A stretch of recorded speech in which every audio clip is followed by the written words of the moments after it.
کام سے یہ صرف میرے گھر میں جو پڑے ہیں، یہ ہمارے گھر کے ارد گرد جو شیلز ملے ہیں، جو میری زمان پاک کے گھر کے اندر جو شیلنگ ہوئی ہے، میں یہ آپ کو اس لیے دکھا رہا ہوں کہ یہ کل دوپہر سے میرے گھر کے اوپر حملہ ہے، اور یہ شیلز جو آپ دیکھ رہے ہیں یہ صرف جس طرح میں نے کہا اس گھر کے اندر، یعنی میرے گھر کے اندر یہ وہ شیلز ہیں جو گھر کے باہر ہیں اس کا ہمیں کوئی اندازہ نہیں. وہ ساری سڑک کے اوپر ساری رات صبح تک، اور ابھی جب میں آپ سے بات کر رہا ہوں پھر شیلنگ ہو رہی ہے، پھر ایک اور حملہ ہو گیا.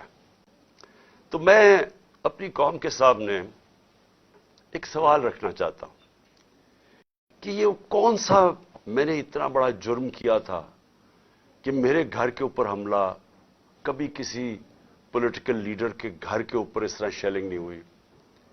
اور وہاں عورتیں تھیں، ہمارے نوجوان تھے، ان کے اوپر جس طرح اٹیک کیا گیا، اس کی کوئی تو کیا وجہ تھی؟ میرا جرم کیا تھا؟ جرم یہ تھا، ذرا میں آپ چاہتا ہوں غور سے سنیں میرا جرم کیا تھا. ایک کیس لگا ہوتا ہے توشہ خانہ کا، جو توشہ خانہ کا کیس میرے اوپر ایک الزام لگایا گیا، اور شکر ہے اللہ کا کہ وہ الحق ہے، وہ توشہ خانہ کا سب کے سامنے اب ریکارڈ آ گیا. میں چیلنج کرتا ہوں کہ جب یہ کیس سنا جائے گا، اگر کسی نے ساری چیزیں جائز طریقے سے، یعنی جائز طریقے سے، توشہ خانہ کا مطلب ہوتا ہے کہ جو آپ پریزنٹ آپ کو جب گفٹس ملتی ہیں تو ان میں سے جو آپ رکھنا چاہتے ہیں ایک قیمت ادا کر کے لے لیتے ہیں، وہ آپ کی پراپرٹی بن جاتی ہے. یہ توشہ خانہ ہے، اور یہ 70 سال سے یہی ہے. اور یہ جو کہتے ہیں کہ وہ اچھا جی وہ آپ کو کوئی بڑا تحفہ ملا تھا، اسٹیٹ گفٹ، جو آپ چیز خریدتے نہیں ہے توشہ خانہ کی، وہ آکشن ہو جاتی ہیں، وہ کوئی عجائب گھر میں نہیں رکھی جاتی. تو میرے اوپر پورا انہوں نے میڈیا ٹرائل چلوایا، اسی کے اوپر کیس کر دیے، اور اب اللہ کا کرم ہے کہ ان ساری چیزیں ان کی سامنے آ گئی ہیں. اور ابھی آپ کو پتا چلے گا جب وہ دیکھیں گے کہ انہوں نے چوری کی ہے توشہ خانہ سے، اور انشاءاللہ وہ سامنے آ جائے گا. اب توشہ خانہ کا کیس لگا F8 کی کچہری میں. F8 کی کچہری میں 2 دفعہ بم دھماکے ہو چکے ہیں. وہ اس کو آپ کی جو سیکیورٹی ہے وہ پروٹیکٹ ہی نہیں کر سکتی. وہ جگہ ایسی ہے کہ وہاں وکیل بھی شہید ہوئے، وہاں ججز بھی شہید ہوئے، ادھر ہی جب 2 دفعہ دہشت گردی ہوئی.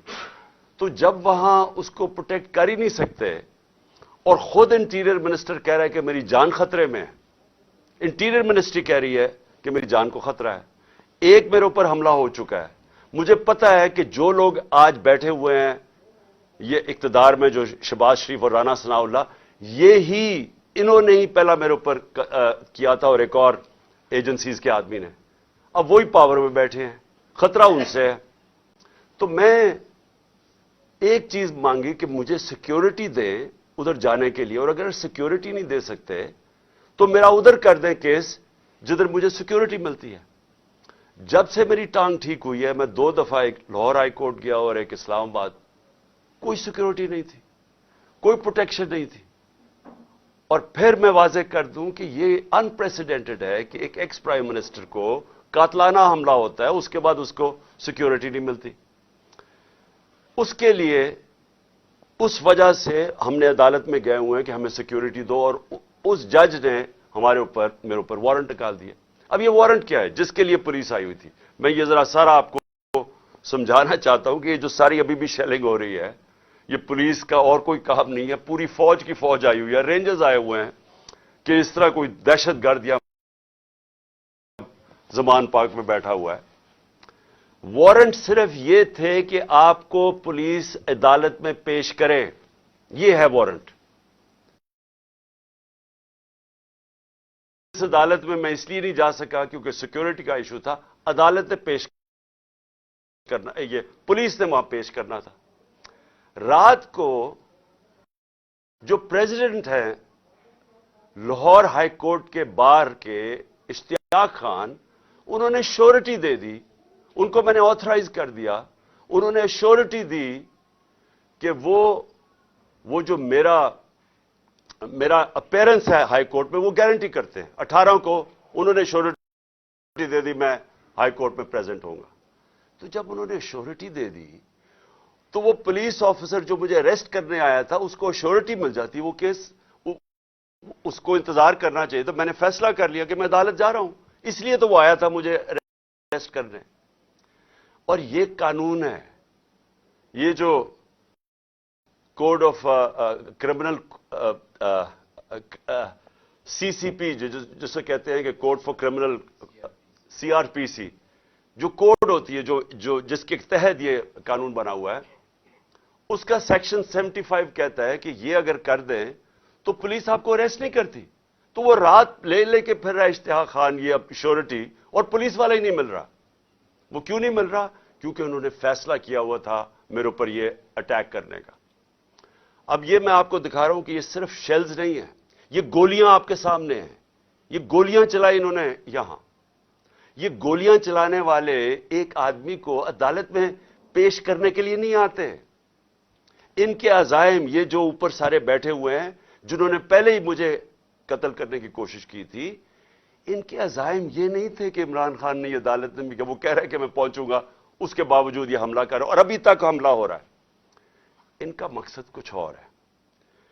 لندن کے اندر پلان بنا، وعدے کیے گئے نواز شریف سے.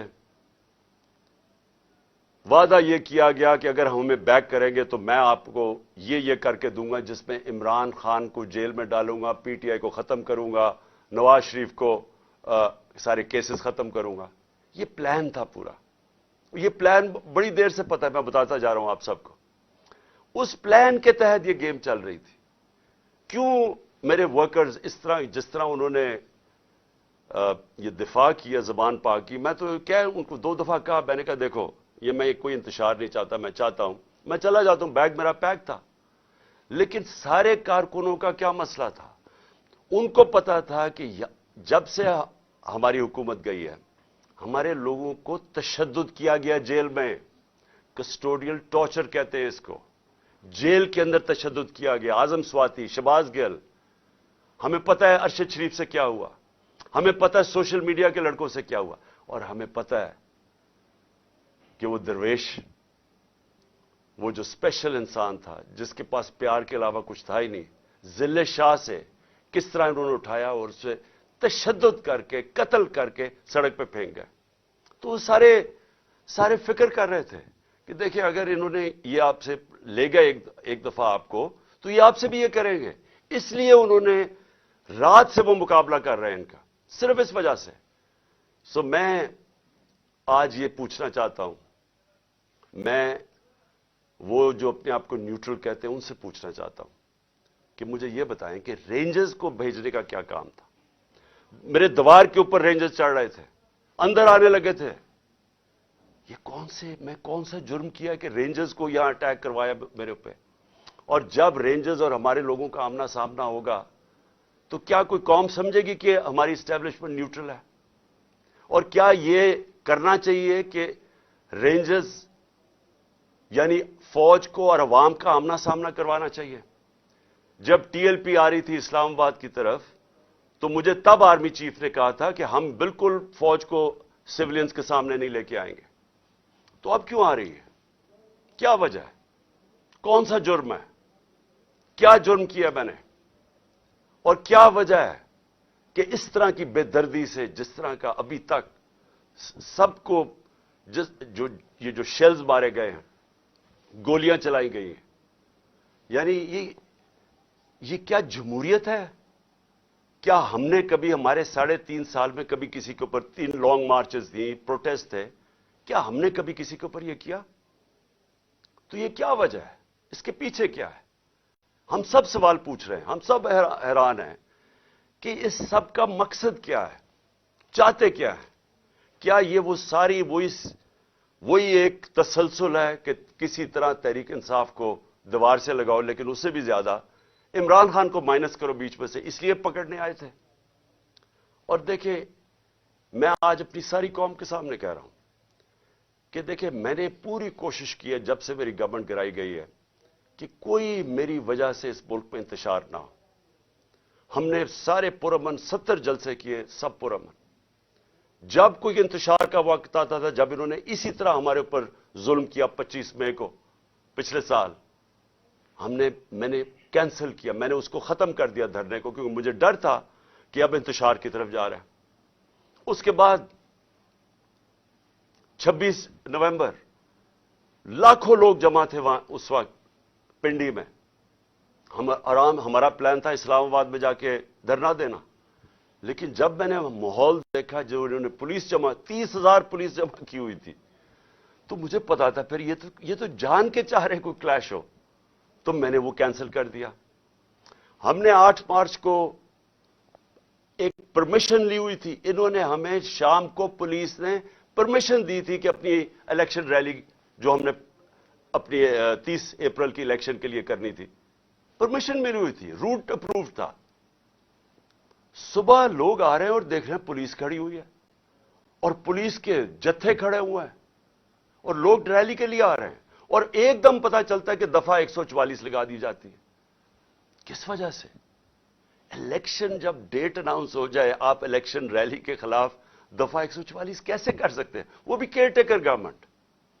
اور اس کے بعد شیلنگ شروع ہو جاتی ہے, جس طرح اب آتے ساتھ ہی شیلنگ, ڈرانا دھمکانا مارنا, اور اس میں ضلع شاہ کا جس طرح قتل کیا گیا. تو اس کے بعد جب اگلے دن ہم نے وہ کیا, پھر سے انہوں نے جب بین کیا, اور ان کا خیال تھا کہ ہم پھر سے ری ایکٹ کریں گے, میں نے پھر کینسل کیا, کیونکہ مجھے پتا تھا ہمارے لوگوں کو غصہ تھا جو ضلع شاہ سے, سب اسے پیار کرتے تھے. تو اس لیے ہم نے کینسل کی, ہم نے پوسٹ پون کی تاکہ کوئی انتشار نہ ہو.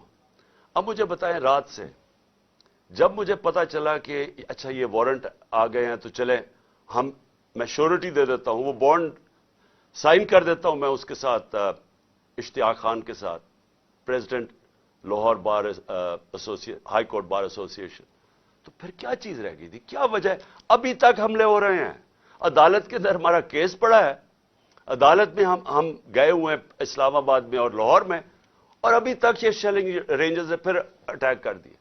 اور مجھے ابھی بھی نہیں سمجھ آئی کہ میرے گھر کی دیواروں سے کود کے اندر آ رہے تھے, کیا کوئی کمانڈو ایکشن کرنا تھا کہ عمران خان کو پکڑ کے لے جانا تھا؟ یہ کیا مذاق کر رہے ہیں اس ملک کے ساتھ. اور میں آخر میں افسوس سے کہنا چاہتا ہوں کہ دیکھیں, یہ ملک کو ادھر آپ لے کے جا رہے ہیں, اور جو بھی اس وقت پاور میں بیٹھے ہیں, میں آپ کو یہ بتا دوں کہ ملک کو ادھر لے کے جا رہے ہیں کہ یہ میرے ہاتھ سے بھی چیز نکل جائے گی.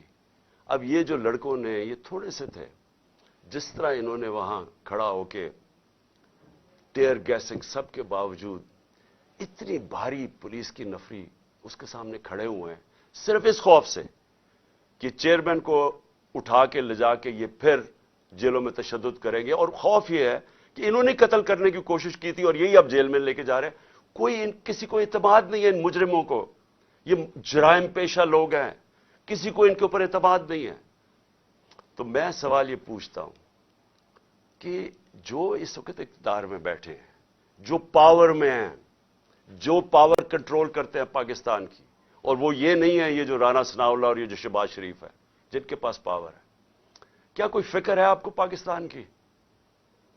کیا آپ کو فکر ہے کہ یہ ملک جا کے در رہا ہے؟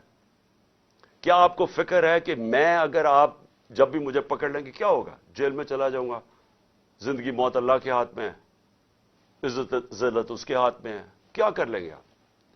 اور زیادہ پارٹی طاقت میں آئے گی, لیکن اس کا جو نتیجے میں جو رد عمل آئے گا وہ کیا فائدہ ہوگا پاکستان کا؟ کس کو نقصان ہوگا؟ جس ملک کی معیشت ابھی بیٹھ چکی ہے, بھی بیکاروں کی طرح پیسے مانگتے پھر رہے ہیں, ملک سکڑتا جا رہا ہے, مہنگائی آسمانوں پہ ہے, مہنگائی ایسی مہنگائی پاکستان کی تاریخ میں نہیں آئی, تنخواہ دار طبقہ پس گیا ہے, بیچاروں کے پاس اس وقت حالات یہ ہیں کہ ان کا 2 ہفتے کے اندر ان کے پاس تنخواہیں ختم ہو جاتی ہیں. اس ماحول کے اندر انتشار پھیلانا, کیا یہ کوئی پاکستانی سوچ رکھے؟ یہ تو کوئی دشمن ایسے کرے ملک کے ساتھ, تو یہ ہمارے ہاتھ سے گیم نکل جائے گی. یہ جو حرکتیں ہو رہی ہیں یہ میری, اب یہ جو باہر لڑکے ہیں یہ میری نہیں سن رہے, جب ان کے اوپر یہ انتشار ہو رہا ہے اور یہ جو شیلنگ ہو رہی ہے وہ میری نہیں اب بات سنتے, وہ اب میرا کوئی کنٹرول ان کے اوپر نہیں ہے. اور جس طرح کی اب بمباری اور یہ سب کے ہاتھ سے نکل جائے گا. اس لیے میں کہنا چاہتا ہوں اپنی عدلیہ سے سب سے پہلے کہ دیکھیں امید صرف اب ہمیں آپ پہ رہ گئی ہے. یہ جرائم پیشہ لوگ جو گورنمنٹ میں بیٹھے ہیں یہ تو کوشش کر رہے ہیں کہ 80 کیسز کر دیے ہیں, یہ تو کیسز بڑھتے جائیں گے. یہ تو کوئی کبھی ایک عدالت کبھی دوسری عدالت, ان کی تو کوشش ہے کہ میں الیکشن نہ لڑوں, یا میں کسی جیل میں چلا جاؤں, اور یا سارا وقت الجھا رہا ہوں کیسز میں کہ کبھی ایک وارنٹ نکل رہا ہے. تو ہمیں تو صرف امید عدلیہ سے ہے, اور دوسری ہم امید لگا رہے ہیں اپنی جو اسٹیبلشمنٹ ہے اس ملک کی کہ کیا آپ کا انٹرسٹ پاکستان میں ہے یا نہیں ہے. تو یہ جو تماشا ہو رہا ہے اس کو بند کریں, ملک کا سوچیں.